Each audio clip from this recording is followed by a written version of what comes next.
I redesigned the motor mounting piece to be a bit less flexible and got back to testing. After about 30 minutes of fiddling with the gains, I got an incredibly stable hover and excellent control response, which is exactly what I was after.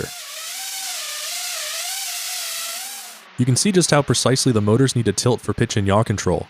This is handled by my flight controller that has all of the angle mode PID control laws pre-integrated. It's almost impossible to see, but all I'm doing is providing angle requests, and the PID angle controller handles the tiny servo adjustments to follow my commands. With angle stabilization figured out, it was time to implement the first additional sensor needed for autonomous operation, which is this LiDAR distance sensor. I borrowed some altitude hold code from my last project and dropped it right into my bicopter code with pretty good results. Now I don't have to manually control throttle to maintain altitude. I'll use this ability later to stabilize at whatever altitude the LiDAR initially measures when I push that big red button. Next up, we need to implement position hold, which is a bit trickier.